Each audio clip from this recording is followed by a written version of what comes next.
Oh man. How deep do they go? 3 deep. 3 deep. Welcome to my VHS. They call us tapeheads, a nostalgic breed of video hoarders. Join me as I take a look at some of the most insane collections. Search the wild for that next rare find. And bask in the glory of VHS.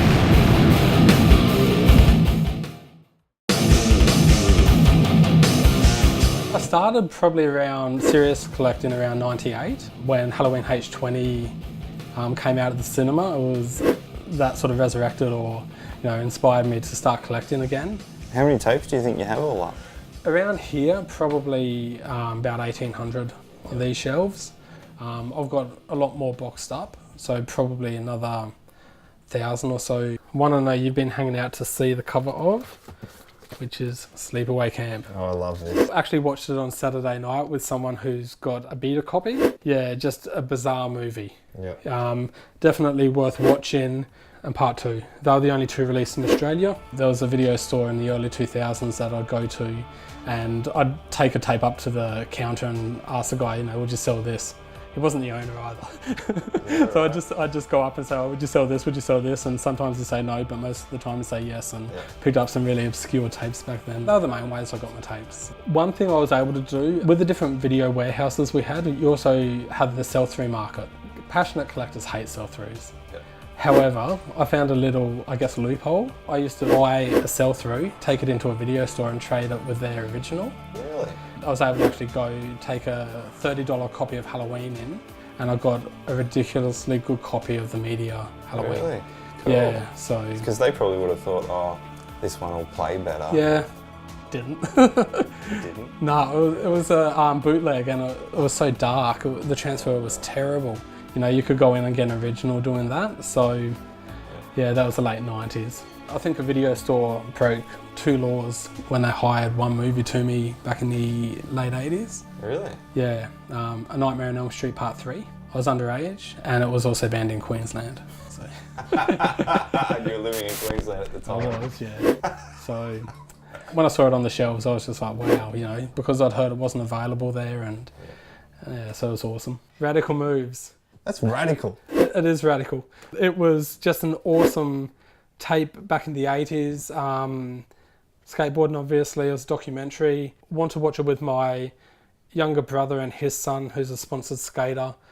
Sort of let him know a bit about what we used to watch when we were kids and we used to skate. So, where do you find your tapes now? Is it mostly online, or do you go out searching for them? Yeah, so without giving all the secrets away, Gumtree is a good one. Yeah. Online, through different communities online as well. They're probably the main ways I collect tapes now. Occasionally I'll go past an op shop or two, but you just don't seem to have too many, so yeah, I normally find that that's a bit of a wasted effort, but who knows, maybe I'll have luck one day. So. Yeah. The only thing that's really stopping me from watching VHS on a regular basis is time. Yeah. I'd prefer to watch that. I just find it more fun going back and reliving those old memories, that when you watched them as a kid. Like a lot of kids back in the 80s, you go into a video store, I spent hours just going and hiring movies. It was just exciting, it was the sort of thing that you did on a Friday, Saturday, Sunday, Monday, Tuesday. Yeah. For me, just about any night. To me, the reason why we hold on to these things is because we're nostalgic. Yeah. We want to try to recreate that same memory. It's sort of trying to hold on to a bit of maybe a time that was better or past. And if we sort of want it to be without that sticker, without, its history or roots, we're kind of almost going against what we love about it. So I have no issue with that sort of stuff being on there. Love it. Hi, I'm Yasmina. I'm from the Witchfinger Horror Podcast. I live in London, Ontario, Canada. This is one of my favorites. It's the Sleepaway Camp Media release on VHS, and everyone knows this cover of just the sneaker on the bloody knife with the letter that eventually the back just had the credits and stuff, everything, and the pictures on the back, but this is on the back actually has the full letter that was sent to the parents. One of my favorite movies from the 80s that not a lot of people have heard of It's called Heavy Metal Summer.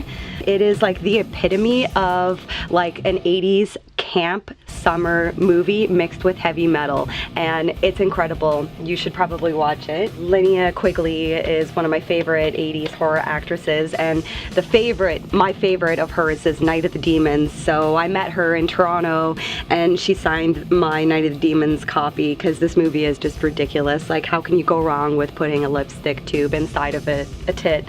When I pick up a VHS, it makes me feel nostalgic. You know, it's something that you can truly hold on to for eternity.